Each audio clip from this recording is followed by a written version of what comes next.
This is the Everyday AI Show, the everyday podcast where we simplify AI and bring its power to your fingertips. Listen daily for practical advice to boost your career, business, and everyday life. I've literally trained thousands of people how to use large language models, and I'm seeing the same mistakes over and over again. So, today we're going to tackle some of those most common mistakes and what you should be doing instead. So, whether you're using ChatGPT or Microsoft Copilot or Google Gemini, or you're just trying to figure out what the heck is a large language model, today's show is definitely for you.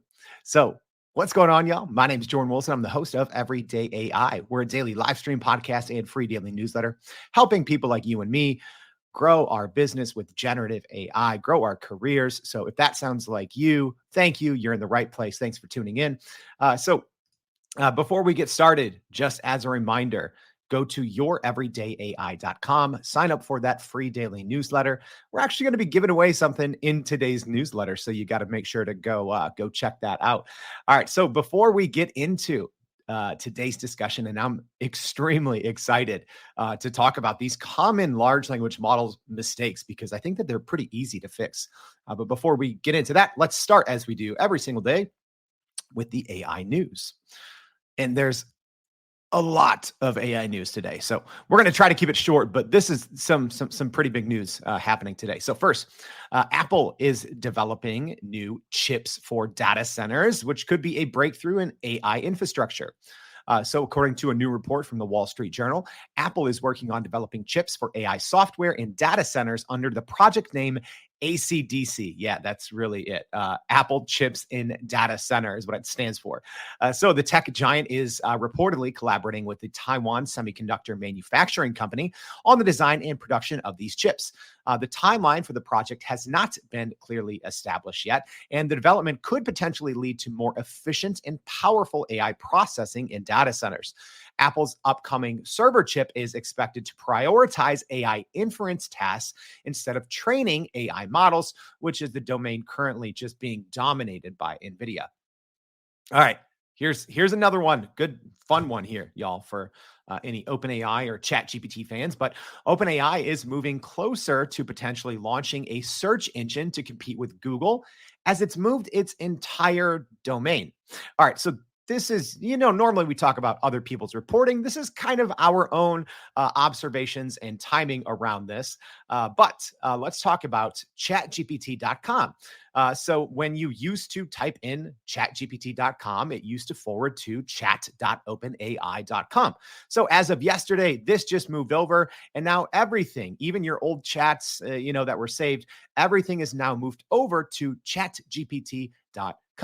Why does that matter, and what does it have to do with Google and search engines and this new reportedly OpenAI releasing a search engine this week? Well, they've had a subdomain open now for a couple of weeks of search.chatgpt.com. So they really can't launch that until they first moved everything over to chatgpt.com.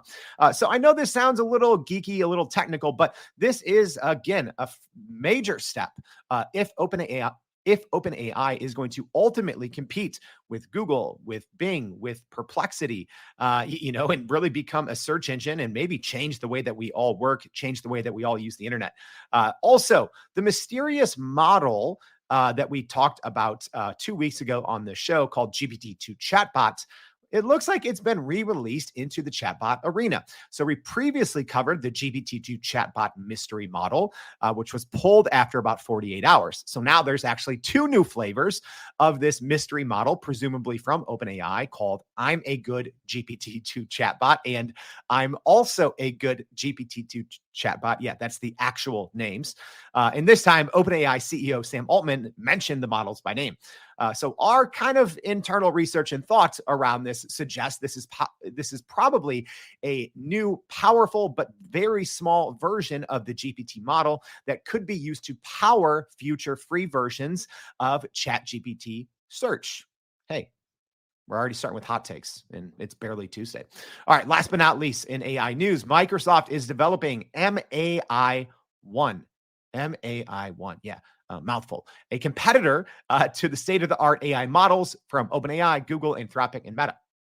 So, according to a report from The Information, Microsoft is investing in training a new in-house AI model called MAI. So it will reportedly have around 500 billion parameters, making it significantly larger than previous models trained by Microsoft, which had primarily been research-based or niche small language models. So this is noteworthy as the new model development would likely put them in direct competition with OpenAI, obviously a company they've invested more than $10 billion in and currently hold a 49% ownership stake in. So this move could be seen as Microsoft CEO Satya Nadella's attempt to prove the company's independence from OpenAI. So they've been kind of called out a little bit by analysts saying right now that Microsoft is too reliant on OpenAI for its future AI developments. So the development is being overseen by Mustafa Solomon, the ex-Google DeepMind co-founder and former CEO and co-founder of Inflection AI. So Solomon is now the head of Microsoft's new AI division. All right, so pretty big news here that Microsoft is, saying, hey, we're making our own large language model. They've obviously had some successful small models like 5.3, but this is essentially saying like, hey, we are not going to be relying on OpenAI and on GPT-4 anymore. So we're not sure what that means for the future of Copilot. You may have the option to choose between, as an example, GPT-4 and MAI-1. So we'll have to wait and see. All right. So for more of the AI news, make sure to go to youreverydayai.com. We send it out in the newsletter every day. So it is Hot Take Tuesday. I'm excited to talk about 7 common large language models mistakes that almost everyone's making, I would say. And this is, you guys wanted this. So in our newsletter, sometimes we put out a little poll and say, hey, what do you want to hear on the show tomorrow? And then I spend, a ton of hours researching. I was up again late until midnight and up again at 5 a.m., but bringing you guys the latest and greatest. So this is what you wanted to hear. So let's dive into it. But I'm also curious for our live audience joining us live. Thank you all, like Harvey from joining us from Texas, or Brian from Minnesota, Juan from Chicago, Rolando from South Florida. Let me know, how did you learn to prompt? I'm curious, right? This wasn't something that's taught in schools, right? It's generally very new unless you just graduated. But, A, are you self-taught and did you kind of wing it? B, did you read prompting papers? That's what I do. I spend a lot of time on weekend reading scientific research papers on prompting methodologies. Maybe C, you took a prompting course. Maybe it was PPP. Or did you just go with the copy and paste prompts? I'm curious. And also for our lives, for our podcast audience, check your show notes. We always put that information in there. But, I'm curious how you all learned to prompt. So let's just get straight into it. Someone said in the newsletter that I waffle a little bit too much on the podcast. So I love waffles, but I'll try to keep it shorter. All right, so let's start. Number 7 in the 7 most common mistakes that people are making with large language models is not understanding large language models have a knowledge cutoff. All right, so I've had full episodes on what a knowledge cutoff is and what it means. But essentially, large language models scrape data, right? Whether it's open and publicly available data and information, or maybe it's copyrighted information, right? But still, essentially, these large language models scrape up the entirety of the internet, right? Which is sometimes good information, sometimes bad information. And then humans more or less train these models and try to make it more about quality than quantity. But still, there is a set date where, models kind of stop, quote unquote, grabbing, and then they take all this data, and then the humans, spend weeks or many months kind of going back and forth and fine tuning and training the model, right? But this is important to understand because, up until recently, sometimes we were working with training data that was more than a year and a half old, right? So now, luckily, most of the, most of the newer models have knowledge cutoffs that are, November 2023, December 2023, etc. So not bad, when you're only working with data that's 6 months old. However, it's still very important to keep in mind because a lot of people don't understand um, that you could be working with bad, outdated data, and that could lead to an increase on hallucinations or untrue outputs from a large language model. Um, and here's why this is specifically important, even with some of the news that we talked about today. The line between traditional large language models and online search is going to start to blur, right? And we're going to get to the next point on, what a common mistake people are making that think that helps them avoid that. But here's what I'm saying. If you're using large language models on a daily basis, you probably have run into this, especially if you're using it for your work, which now so many companies are.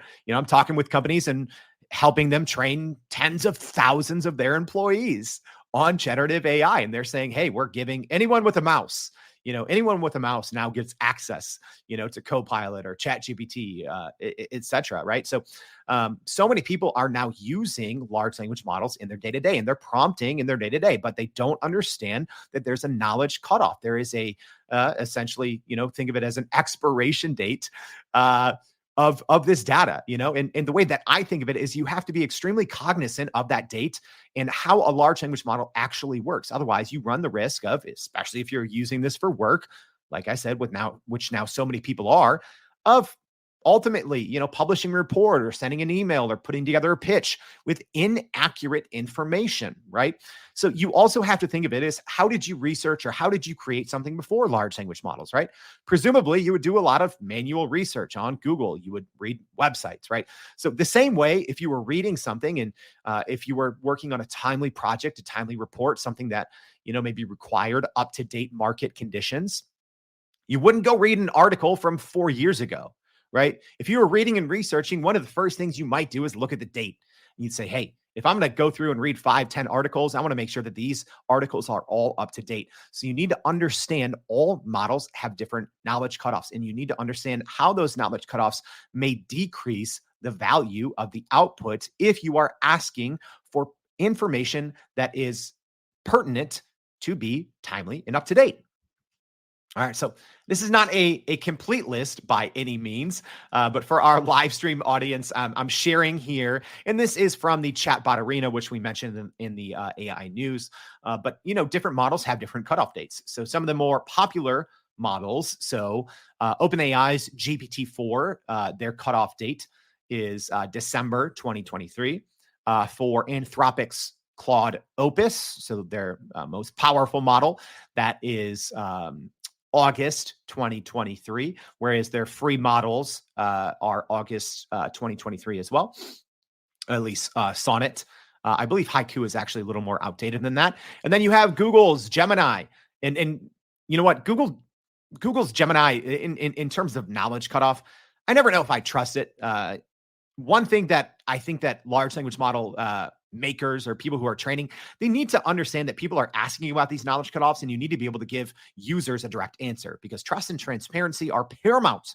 All right. So that's one beef I have with Google is when you ask it about its training data or knowledge cutoff, it never has a direct answer. However, reportedly, Google Gemini 1.5 has a November 2023 knowledge cutoff. And then you have Meta's Llama, at least their newer 70 billion parameter version, with a knowledge cutoff of December 2023. So there you, but also, important to note, a lot of people are using the free version of ChatGPT. And one common thing I hear all the time, it didn't even make my top 7 list of mistakes people are making, but they're like, oh, I'm using the free version of ChatGPT. I don't need the paid version. Well, here's a reason why you probably do. The knowledge cutoff for the free version of ChatGPT, actually, this might have been updated recently, so I'll have to double check. We'll see if I can multitask and double check here live on the show. But the chatbot arena has the knowledge cutoff at, let's see here, September 2019, which I don't actually believe is the updated one. Let's double check. You know what? I'm going to do this live. I'm going into ChatGPT, the free version, and saying, what is your knowledge cutoff? Normally, I know this off the top of my head. I do believe that the free version has been updated. Yes, it has. So January 2022. This is on the chart that I go over in our free prime prompt polish class every single week. But sometimes when I'm, live, I forget. So that information on the chatbot arena is actually outdated. But still, the free version of ChatGPT has a knowledge cutoff of January 2022, which means you're working with data, if you're using the free version, that is 2.5 years old. So if you want to talk about getting the best outputs out of a large language model, if you're working with training data that is 2.5 years old, I mean, just about anything that you're going to be asking or using from this free model, it's going to have a high likelihood of either just it's going to hallucinate, or the information is going to be so out of date that it's just going to be a waste of time even using that free model. All right, let's keep this going. Let's go to number 6. Again, talking about the 7 biggest mistakes people are making. Well, number 6 is not investigating internet connectivity. All right, so many of the kind of big names, aside from Anthropic, have a level of internet connectivity, right? So when you talk about ChatGPT, it has a browse with Bing integration from Microsoft. When you have Google's Gemini, it presumably has access to the internet via Google, right? And then you have Microsoft Copilot, which then has access via Bing. Claude's Anthropic, at least right now, does not have real-time internet connectivity. And a lot of people always say, oh, Jordan, what about Perplexity? Well, Perplexity is not a model. Perplexity is an answer engine. And it uses either GPT from OpenAI, or it uses, Opus from Claude or from Anthropic. So, that's kind of a different type of solution or a different software, right? But you have to understand internet connectivity, and it doesn't always work the same. All right, so I have some examples here on the screen for our live stream audience. Very simple prompts, nothing crazy, just trying to prove a point here. But I'm saying, please list the largest companies in the US by market cap in order. Right. So if I ask the default version of ChatGPT, it just kind of says, hey, as of the most recent data, the largest companies in the US by market cap are typically dominated by technology and finance firms. Here's a list of some of the top companies. So it's not really giving me an accurate or up-to-date answer. Also, large language models are generative. More on that later. You can ask the same thing multiple times, get multiple answers. Sometimes OpenAI and ChatGPT will use browse with Bing based on your query. Sometimes it won't, even if you use the same query. Another thing to understand about how large language models are connected or aren't connected to the internet and how they behave on a prompt by prompt basis. All right, so ChatGPT by default can give you some weird, outcomes or outputs. So now I'm doing the exact same thing, but this time I'm using a internet connected GPT. So this time I'm getting a little bit more of an accurate information. So this one saying using the web reader GPT, it's giving me a little bit better, right? So it's getting that Microsoft is first, right? So the correct answer is, you have Microsoft is the largest by market cap, at more than $3 trillion. Then Apple, NVIDIA, Alphabet / Google, Amazon, etc. So we have a more correct version when we are using an internet connected GPT. If we go to Google as an example, Google Gemini, we get this kind of wild answer, which essentially Google Gemini says, why don't you just go use Google, right? So Google says, absolutely. Since market caps fluctuate, here's how to find the most up-to-date information along with some currently top contenders. So it doesn't even say, Microsoft, NVIDIA, Apple, etc. It just says, here's a website, here's how to Google, right? So a lot of people, right? Which is another reason why I don't recommend, at least right now, Gemini to literally anyone. Yes, having a 1 million token context window is fantastic. But when we talk about using large language models and how we can integrate them in our day-to-day work, this is a bad result from an internet connected large language model, right?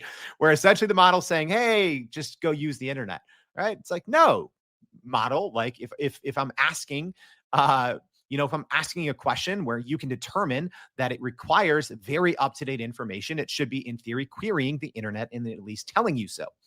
And I've done also, if you're interested in this, I'll make sure in the show notes, we've done an entire episode just on this one thing, just on the differences and the intricacies in internet connectivity between the big large language models. Copilot actually does very well. Copilot from Microsoft got the answer right. So it says, certainly as of May 2024, here are the largest companies in the US by market cap. It looks like the data here is maybe a day-ish or a day or two old, because in this example, it's saying that the market cap of Microsoft is 2.9 trillion, where it is, 3.07 trillion. But again, this data is only about a day old. All right. So let's go to mistake number 5. All right, here we go. So mistake number 5 is not managing your memory or your context window. Okay, this is another important one. So a lot of times people will start chatting with a large language model and they'll kind of go back and forth, right? And then they'll finally get something that's usable. They'll get an output that's great. And all of a sudden they have a love affair with a large language model because, man, they're like, this model really understands me. I'm chatting, with this, Claude, or I'm chatting with Copilot, or I'm chatting with Gemini, ChatGPT, etc. Things are going great. And then the more you use it, it starts to forget. Well, that's because large language model, because of how much computes costs, there's a limited memory, and each model has a different context window. So the way I like to say is just think of it as memory, right? It can only remember so much. Each different model has a different memory. So you have to understand, and this is something that we often test, right? Because as an example, I'm sharing my screen here for our live stream audience.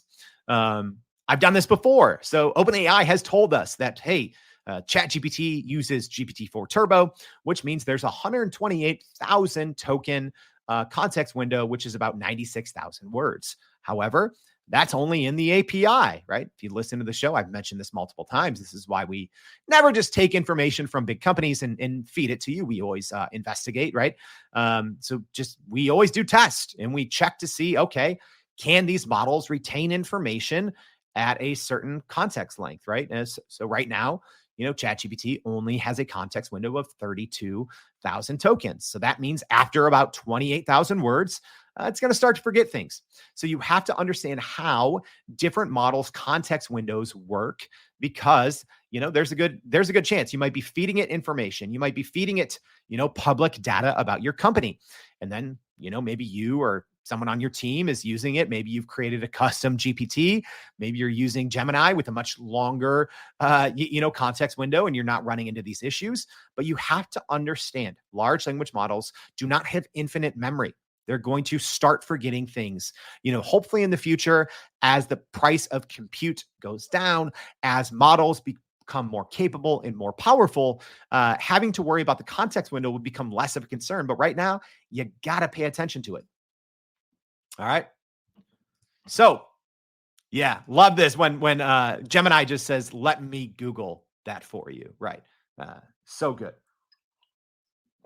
All right. Let's keep this thing going and keep on with our 7 most common large language models mistake. Number 4.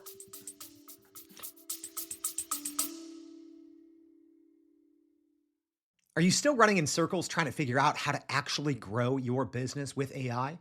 Maybe your company has been tinkering with large language models for a year or more, but can't really get traction to find ROI on Gen AI. Hey, this is Jordan Wilson, host of this very podcast. Companies like Adobe, Microsoft, and NVIDIA have partnered with us because they trust our expertise in educating the masses around generative AI to get ahead. And some of the most innovative companies in the country hire us to help with their AI strategy and to train hundreds of their employees on how to use Gen AI. So whether you're looking for ChatGPT training for thousands or just need help building your front-end AI strategy, you can partner with us too, just like some of the biggest companies in the world do. Go to youreverydayai.com/partner to get in contact with our team, or you can just click on the partner section of our website. We'll help you stop running in those AI circles and help get your team ahead and build a straight path to ROI on Gen AI. People who are paying attention to screenshots. Yeah. This is actually a big enough mistake that I'm putting it on my list of top 7 mistakes. I went through all of our trainings. So, we do our free prime prompt polish training. So, hey, if you're listening live, if you like the training, shout it out. We just updated it to V2. We actually have our pro course coming up here in a couple hours and on Thursday. But this is something that we went through all of our ChatGPT episodes, all of our training, and pulled out the biggest mistakes. I think I got to like 20 common mistakes. This one was actually so prevalent that it cracked the top 5. People don't understand sharing a screenshot of something out of a large language model means nothing. So people are sharing screenshots online, on Reddit, on LinkedIn, in their newsletters, on blog posts, etc. And they're actually teaching based on screenshots, or they're making decisions based on screenshots, or they're consulting or advising people based on screenshots. All right. Let me just clearly I have a bone to pick because I've seen people who call themselves ChatGPT experts, right? Or AI strategists or whatever, and sharing screenshots as if that means something. Sharing screenshots means absolutely nothing. All right. It means nothing. All right. In terms of, is this factual? Is it actually what the model produced? Let me tell you what I mean. And even the New York Times made this mistake. Yeah. I had a whole hour-long rant about how the New York Times probably ended up costing themselves tens of millions of dollars, maybe, unless they've updated it, right? So they were suing OpenAI and Microsoft, and in their discovery, I read the entire kind of docket, and they shared a bunch of screenshots. But guess what they didn't share? They didn't share the public URL. So there's a difference. You can manipulate a large language model to say anything and then take a screenshot of it, right? So unless you are providing a URL where people can go see how that screenshot was produced, a screenshot means absolutely nothing. Here's an example. I have a screenshot. If you're listening on the podcast, this one's pretty simple. I said, who won the lottery? And then ChatGPT said, Jordan Wilson won the lottery of $2.1 billion. Oh my gosh, I should go post this on Twitter. Go viral. Hey, tweet, and share this, and you're going to get $1. All right. Again, screenshots mean nothing because look exactly what I said before this. I essentially said, hey, in this chat, you're just going to repeat what I say. Don't worry about anything else, right? And then when I tell ChatGPT and I ask it a question of who won the lottery, it's going to say me because that's what I told it to say. So if you ever see screenshots, whether people are saying, oh, look at this new amazing system that I've built, it's like, or look at this, AI is not going to take our job. Look at this terrible output. Be like, hey, how about you share the link, right? People have always asked me, hey, Jordan, that doesn't make sense. Can you share the link? And I share the link, right? As long as it's, information that we feel confident in publicly sharing. But otherwise, screenshots mean absolutely nothing when it comes to large language models. But people rely so heavily on screenshots because right now that's how people share information, right? They share information. They put this screenshot on the cover of their ebook, in a Twitter thread, on their blog posts, and either advocating for or against a certain prompting technique, model, etc. Sharing screenshots mean nothing. All right, we're halfway through, so I'm going to take a little break. Not an actual break, but we're doing something for the first time ever. So if you want a little help, with your prompting, right? If you need a little help with ChatGPT, we're doing this just today. So it's today only. I'm actually going to be dropping a link right now in the live chat if you're joining us. All right. So I just put it in there. If you're listening on the podcast, we always have this link to our website in the show notes.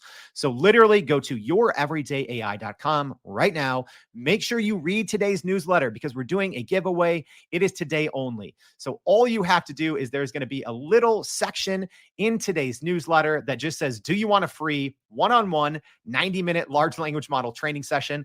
Click yes to enter to win. You don't got to tell 20 people.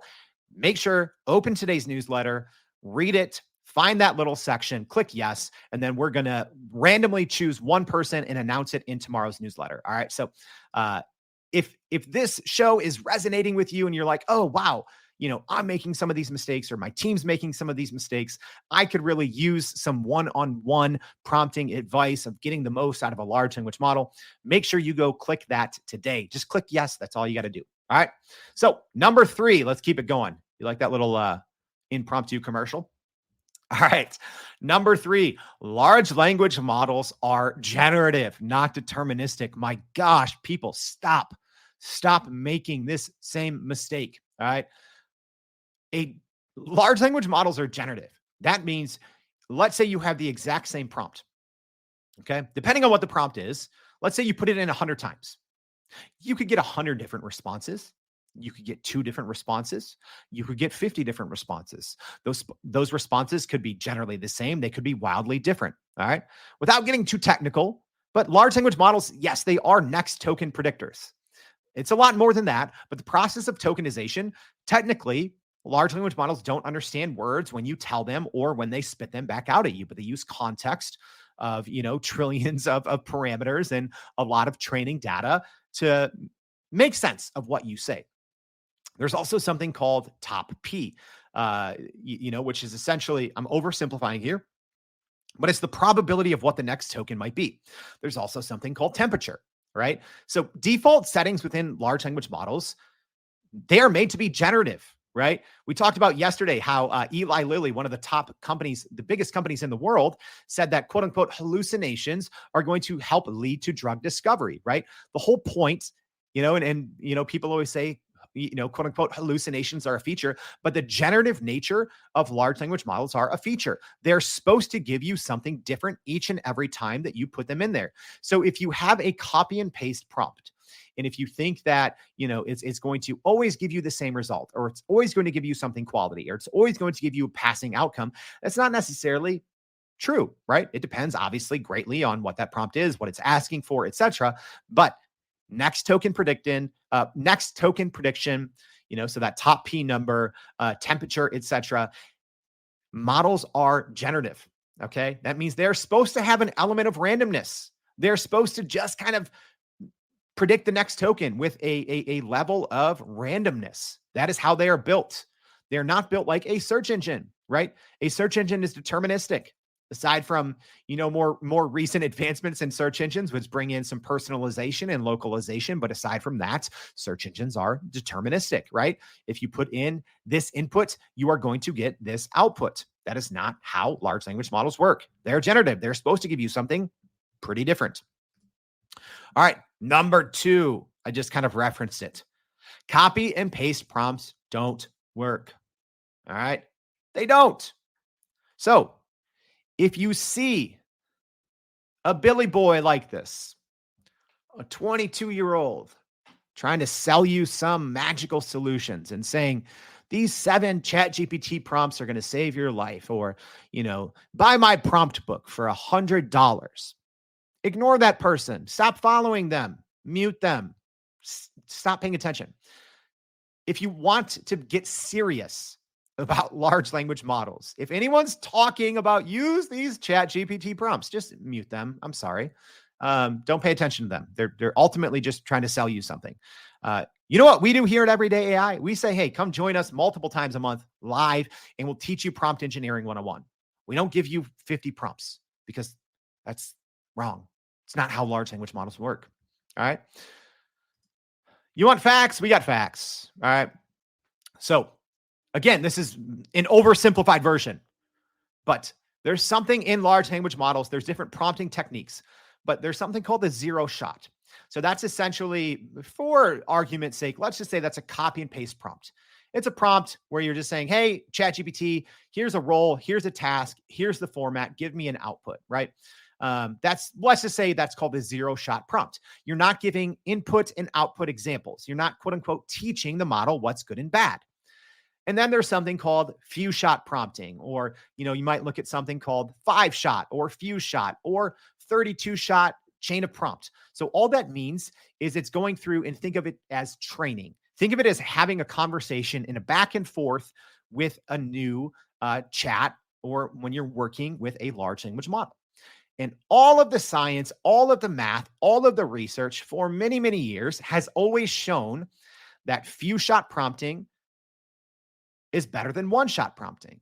Will always give you better results. One-shot prompting is better than no-shot prompting. 32-shot chain of thought is better than 9-shot, etc. Right? So the more shots or the more input-output pairing examples or the more back and forth conversation that you have with a model, the better the outputs are going to be. Every single time. It is math, it is science. You can't argue with it. So if you do see these Billy boys here, these 20-year-olds who live in their mom's basement. They used to be NFT experts. Now they're crypto experts. They're AI experts. And they have all their engagement pod buddies, and it looks like they're super smart because they're going viral every day. Well, they have another 100 Billy boys who just all reshare their own stuff. All right. So be careful about where you get information from. If someone is constantly sharing, use these prompts, they don't know what they're talking about. All right. I read research papers for fun, if that tells you anything. All right. Here's another example on a chart. You like charts? Here you go. So this is super glue performance. This is an older study, but still it goes to show you few shot is always better than one shot. One shot is always better than zero shot. In other words, stop using copy and paste prompts. That is not how large language models work. You are not going to get good outputs. If you think you are getting good outputs with copy and paste prompt, that just means that generative AI is super powerful and you haven't even yet tapped into what it's capable of. That's not even the tip of the iceberg. If you think you're getting something good from a copy and paste prompt, wait until you prompt correctly. Wait until you try, as an example, Prime Prompt Polish, the free technique that we tried, or just any prompt engineering 101. Just go do some few shot prompting. Give it some examples of good and bad. Teach the model. All right. And last but not least, y'all, the number one mistake that people are making when working with large language models or not working with them is they don't understand that large language models are the future of work. Let me say that again. Large language models are the future of work. There is no hype cycle. Looking at you, Gardner. We've called that out on the show before. You know what? I tell people, and I've been saying this now for many months, swap out the word ChatGPT with internet. Swap out the word large language model with internet. Swap out the word generative AI with internet. If you think your company or your business can survive without using a large language model, you are wrong. Don't care. I literally don't care if you work at a $100 million company or a startup company. If you think you can survive and thrive without using a large language model for your business, you are dead wrong. We've been saying this on the show now for more than a year. And I've been saying all along, we're going to start to see kind of the dust settle here in 2024, because now companies have had a couple of months or a couple of quarters now where they've finally gotten this together, right? They finally have their, it's like, 2023 was the year of, strategy, but 2024 is the year of implementation. So big companies have been implementing generative AI in large language models at a huge scale. We've had great use cases here on the show, multiple billion-dollar companies walking you through their exact use cases and saying, hey, we're saving 80%, 90% on these use cases. And we're now deploying this throughout our entire organization. If your company is not already using large language models, if you're not already using generative AI in your day-to-day, you got to get going, because the big companies are out there doing it. Your competitors are out there implementing it. All right. The smaller guys, they're going to come scoop you if they haven't already. All right. So that is, I think, the biggest mistake that people are making when using or not using large language models is understanding that the future of work. Again, you can't argue with money. We talk about money. All of the biggest companies in the United States and in the world are investing tens of billions of dollars, and they're investing their employees' resources. They're pulling them from other projects.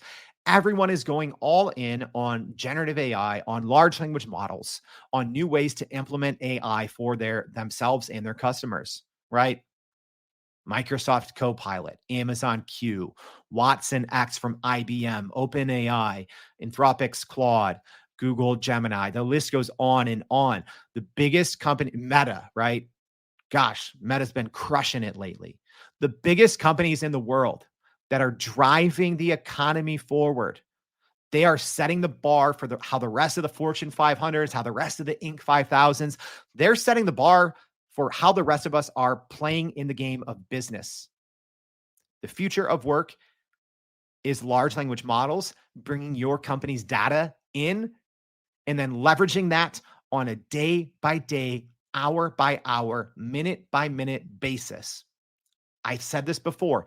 If you are a knowledge worker, right? So if you spend the majority of your time working in front of a computer and you're being paid for your expertise, you got to swallow your pride, right? You have to, because the future of work, of knowledge work, is working with large language models. And you are now directing, there's going to be agents, there's going to be highly tailored models, specific for task by task basis. You're going to have different models that you're using for different purposes.